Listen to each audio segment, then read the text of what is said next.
Every single day on this continent, something dies.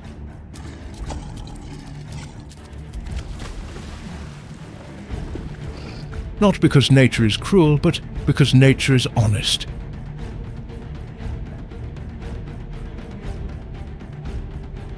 Here in the heart of Africa, there are no second chances, no mercy, no negotiation.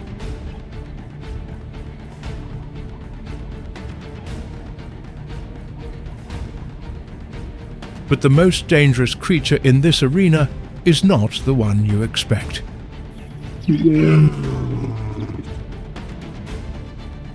This is not a story about predators. This is a story about survival. And in Africa's most brutal arena, the line between hunter and hunted disappears before sunrise.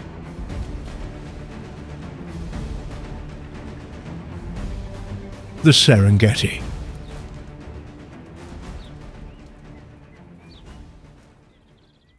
"12,000 square miles of open savanna, acacia woodland and ancient river systems stretching across Tanzania and into Kenya.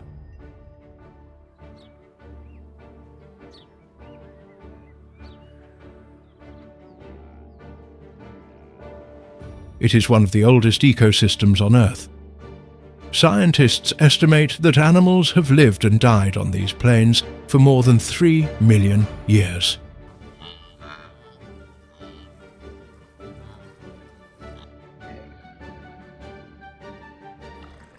"3 million years of evolution, 3 million years of adaptation, 3 million years of war."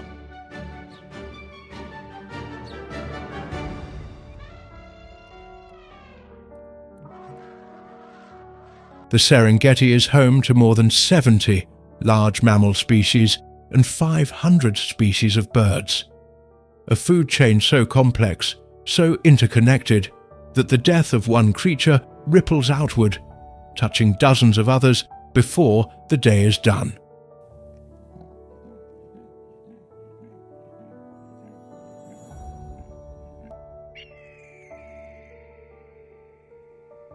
But what makes this place truly extraordinary is not its size, it is not its beauty.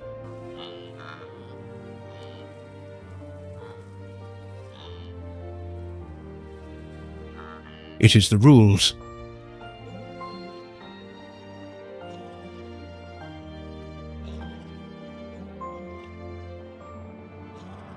In the Serengeti, the rules are simple: find food, protect your young, defend your territory,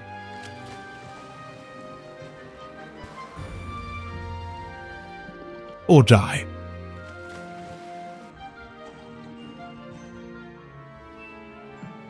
There is no grief here, no pause for reflection. Life does not wait.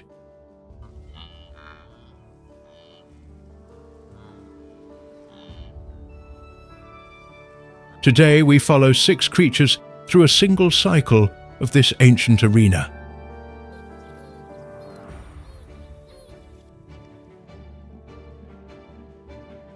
From the first light of dawn to the last breath of night.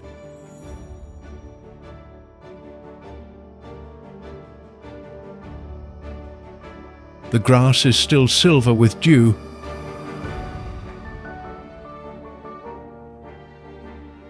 A female cheetah moves through it, low, deliberate, her spotted coat catching the early light. 3 cubs follow her, stumbling, playful, unaware of what this morning will demand.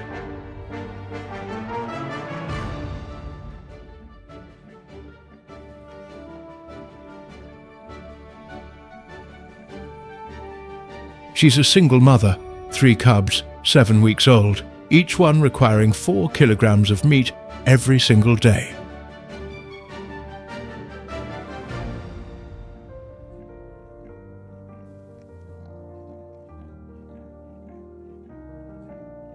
The cheetah is the fastest land animal on Earth. 0 to 70 miles per hour in 3 seconds, faster than a Formula One car, accelerating from a standing start.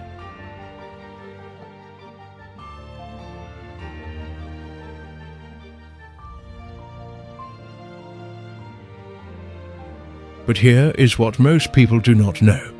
The cheetah's greatest weapon is not its speed, it is its eyes.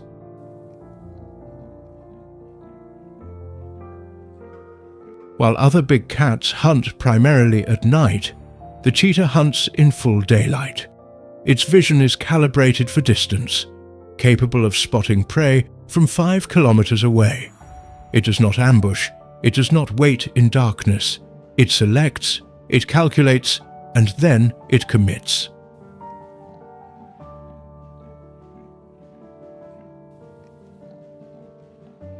But commitment comes at a cost.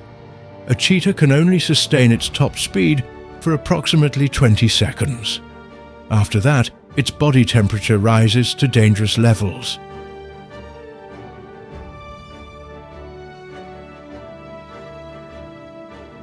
If the hunt fails, if the gazelle turns at the wrong moment, if the ground is uneven, if another predator intervenes, she must rest for 30 minutes before she can try again.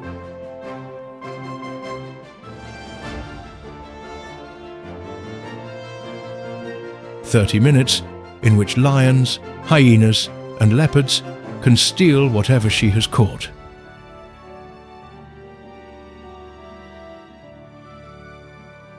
This morning, she has not eaten in 2 days. Her cubs have not eaten in 2 days.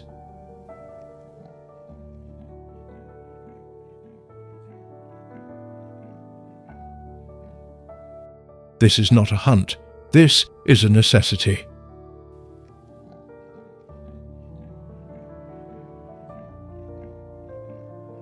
She explodes forward. The gazelle spins, too late. She closes the gap in 4 seconds, her dew claw hooking the hindquarters, sending the gazelle tumbling into the dust.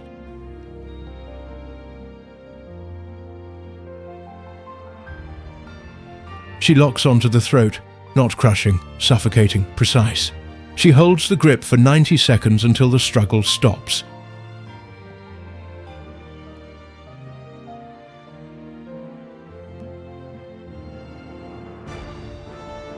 She releases, looks up immediately, scanning, her sides heaving.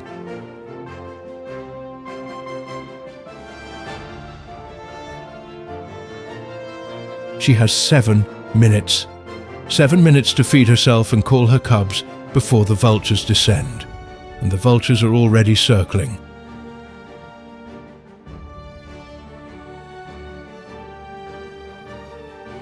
In Africa's most brutal arena, even victory is temporary.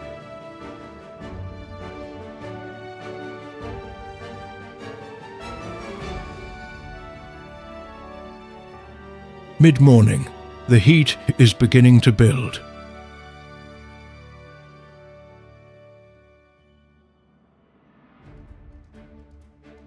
A pack of African wild dogs, 11 individuals, moves through open woodland.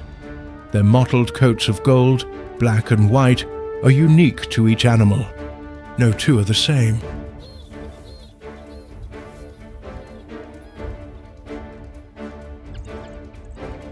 There are fewer than 6,000 African wild dogs remaining on this continent, one of the most endangered carnivores on Earth.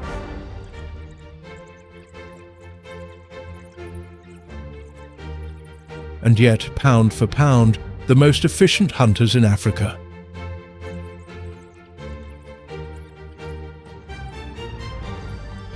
Their secret is not strength. A single wild dog weighs just 25 kilograms, less than half the weight of a female leopard.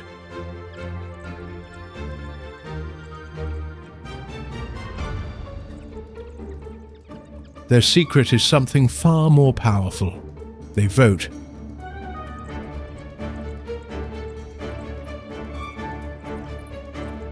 Before a hunt, African wild dogs hold what scientists have described as a democratic rally.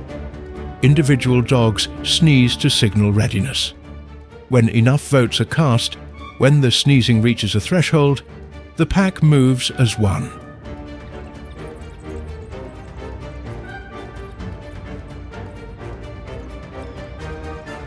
No single alpha dictates the decision. The group decides together.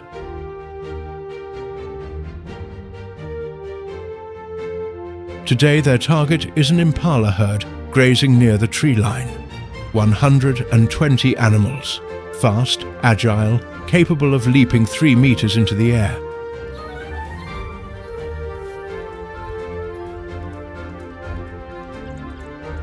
The wild dogs do not sprint immediately. They trot, a steady ground-eating pace they can maintain for 5 full kilometers.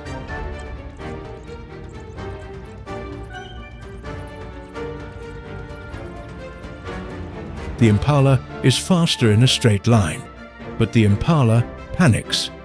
The impala makes mistakes. The wild dogs never do.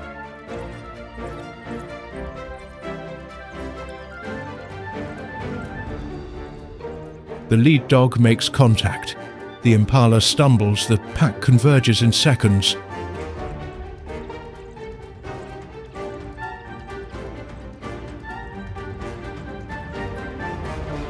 But the hunt does not end at the kill. 3 dogs break away immediately, carrying food back toward the den. Back there, 4 pups and 2 injured adults have been waiting. The returning hunters feed every one of them before feeding themselves.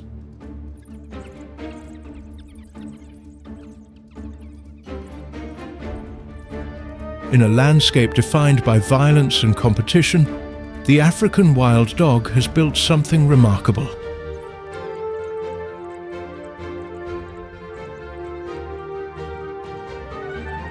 A society.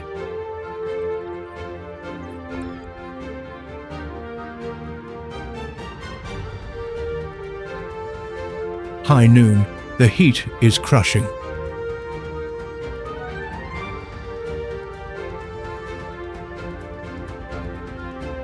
A male lion lies in the thin shade of an acacia tree.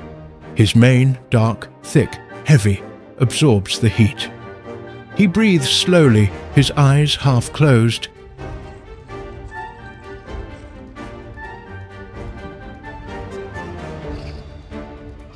He appears to be sleeping. He is not sleeping.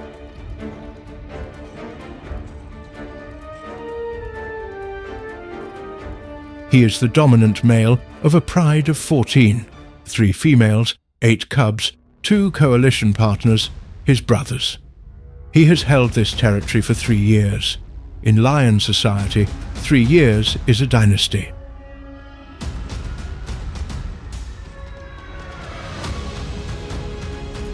The male lion is one of the most misunderstood animals on Earth, commonly portrayed as lazy, a passenger in the pride's hunting efforts.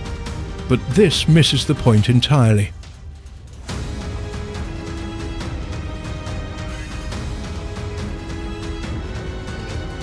His role is not to hunt, his role is to hold the territory that gives his pride access to water, to hold the boundary that keeps rival males from killing his cubs, to hold the social order that allows his females to hunt cooperatively, raise young communally, and survive.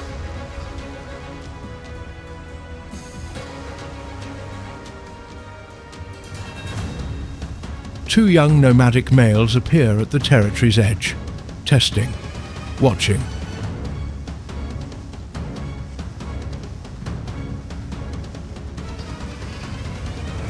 He descends from the outcrop, moves toward them with slow, deliberate steps. No rush, no panic, pure authority.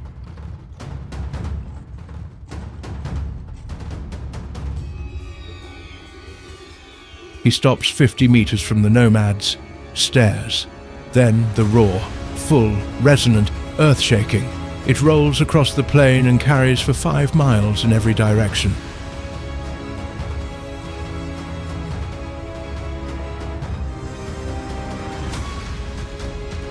The 2 young males hesitate, look at each other. Then they turn and walk away.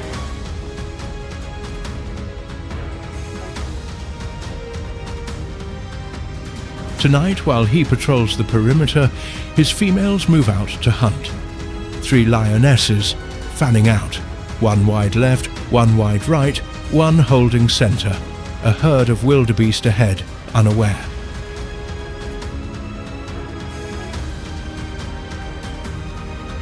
The flankers drive, the centre waits.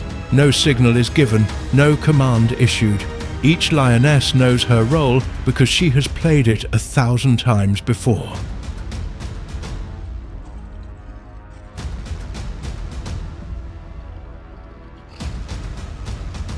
The hunt succeeds. But before the pride can feed, eyes appear in the darkness. Dozens of them. A clan of spotted hyenas, 20 strong, materializing from the night.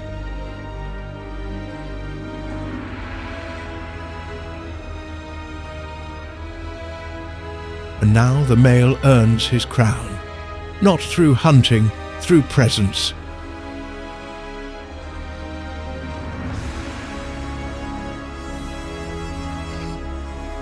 For 40 minutes, he holds them off alone, charging one, returning, charging another, until his pride has fed, until his cubs have eaten.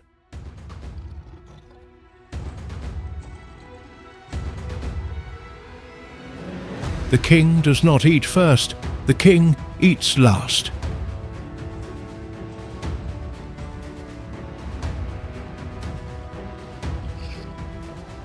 Late afternoon, the light turns amber.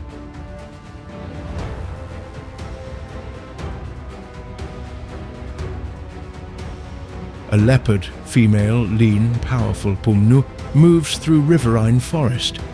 She's carrying a kill in her jaws, an impala, nearly her own body weight. She moves toward a tall acacia tree, pauses, and then, in a single fluid motion, climbs 15 meters, draped, kill and all.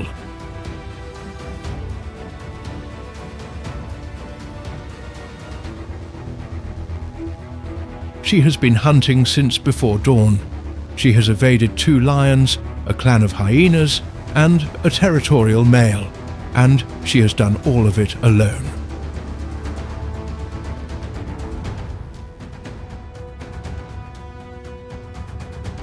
The leopard is the most adaptable large predator on Earth.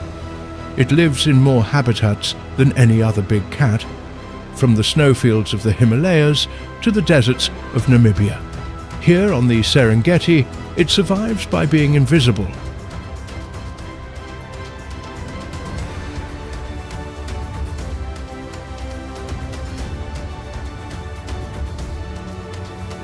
A leopard's rosette pattern does not just provide camouflage.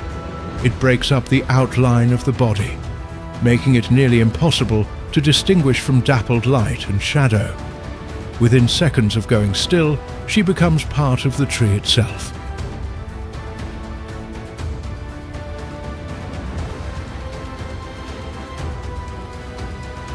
But invisibility has limits, and the most dangerous boundary in this arena is not the open plain.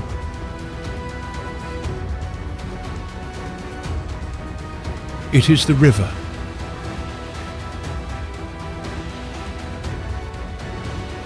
The Mara River. Wide, brown, slow-moving, deceptively calm. A predator so perfectly designed that it has remained virtually unchanged for 200 million years, waits beneath its surface.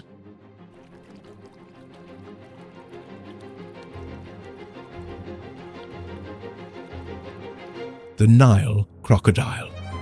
While the dinosaurs rose and fell, while continents drifted, while the climate of this planet transformed beyond recognition, the crocodile simply waited.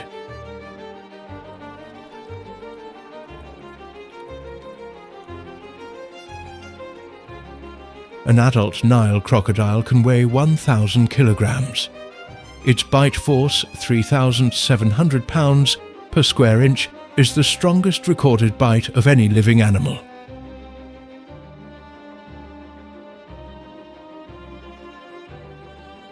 But its greatest weapon is not its jaws, it is its patience. A crocodile can slow its heart rate to 2 beats per minute. It can remain submerged for 2 hours. It can go without food for an entire year.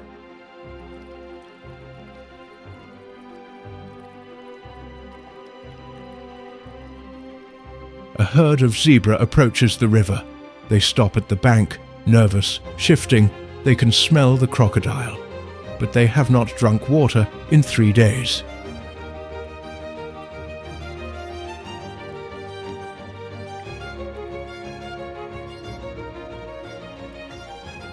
And thirst, in the end, is stronger than fear.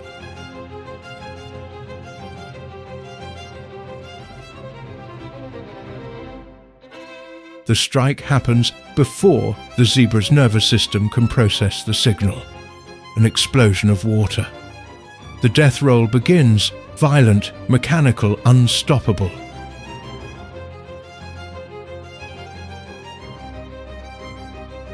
The surviving zebra reach the far bank. They shake the water from their coats, and they begin to graze, as if nothing happened.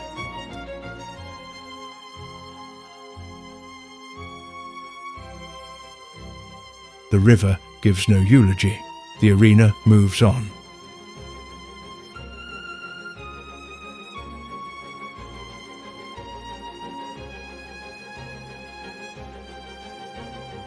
Dusk, the golden hour.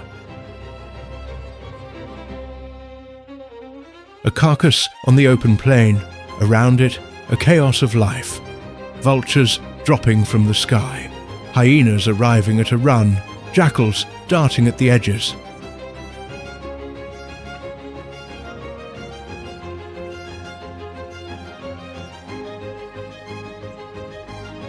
Every death in this arena creates life. This is the law that holds the Serengeti together.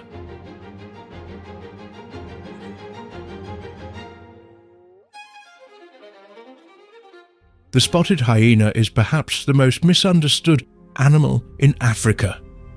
Portrayed for centuries as a cowardly scavenger, a thief that steals the kills of nobler predators. The truth is the precise opposite.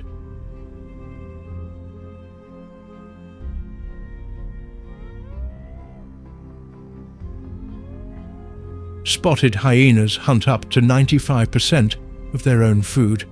They run in coordinated clans of up to 80 individuals at 60 kilometers per hour, over distances that exhaust every prey animal on the savannah.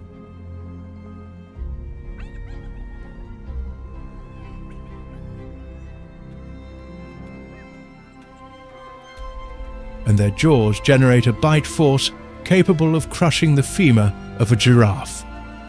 They are the only predator in Africa that consumes the entire carcass, bone, hide, hooves, and all. Nothing is wasted.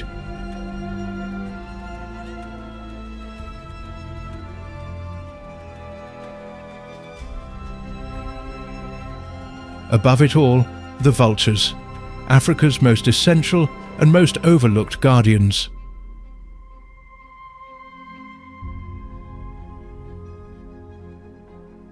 The white-backed vulture can spot a carcass from 6 kilometers in the air. Its stomach acid is strong enough to dissolve anthrax, cholera, and botulism, diseases that would devastate every other species on this plain.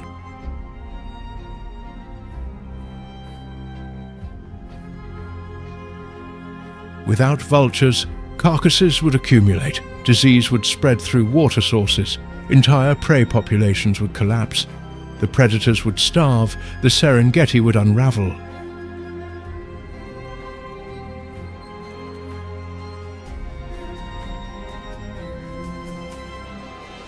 The hyena and the vulture are not the villains of this story.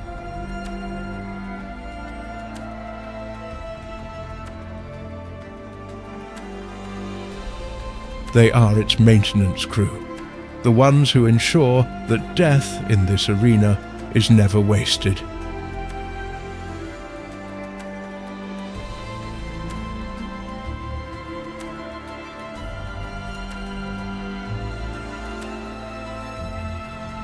The Serengeti at night, the Milky Way blazing overhead, impossibly bright.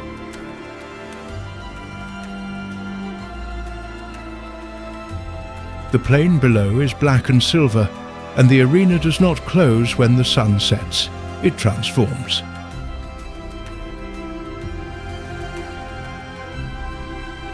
70% of predator activity on the Serengeti occurs between sunset and sunrise. The darkness is not an absence of danger, it is danger's preferred hour. The leopard moves through the night with absolute silence, its eyes amplifying available light. Sixfold, the impala herd does not sleep deeply, their nervous systems permanently set to high alert. A biological alarm that never fully switches off.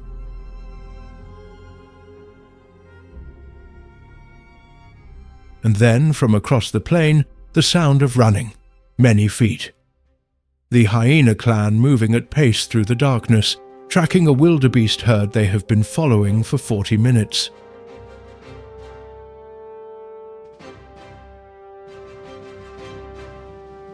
They spread out around the herd in the darkness, coordinated, silent, closing in. And then a sound stops everything, a lion's roar.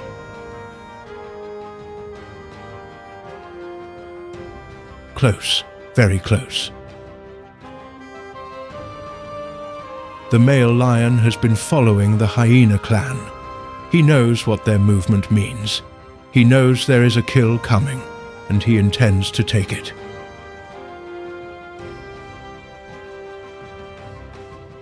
The hyenas accelerate. They must make their kill before he arrives. The wildebeest herd explodes into motion. Dust rises silver in the moonlight. The sounds of hooves and panting and the hyenas' hunting calls fill the darkness. The hyenas make their kill. 40 seconds later, the lion arrives.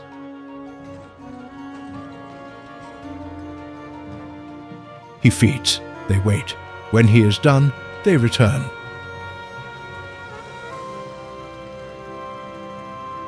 This is the night shift of Africa's most brutal arena. No hierarchy is permanent, no victory is final. The darkness belongs to whoever is hungriest, whoever is most desperate, whoever refuses to stop. Slowly the darkness begins to thin, the eastern horizon barely perceptible, shifting from black to deep blue, from deep blue to purple. Dawn is coming. The cheetah and her cub survived the night.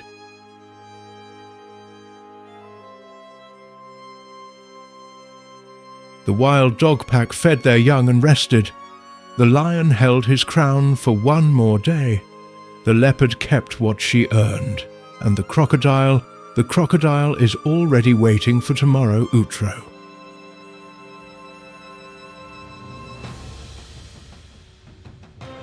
Every day on these plains, the same drama plays out.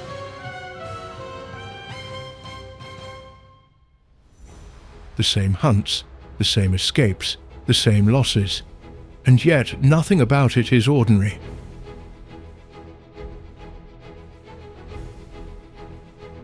Because behind every hunt is a mother and trying to feed her young.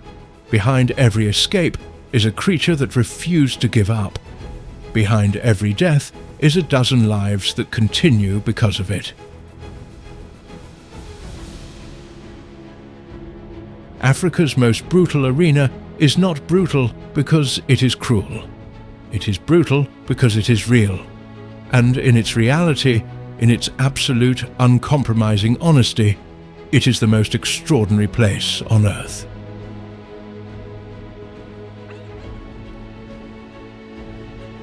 Now that you have seen what it takes to survive a single day in this arena, imagine what happens when the rains fail, when the rivers dry up, when every creature in this ecosystem is pushed to the absolute edge of existence. That story is coming.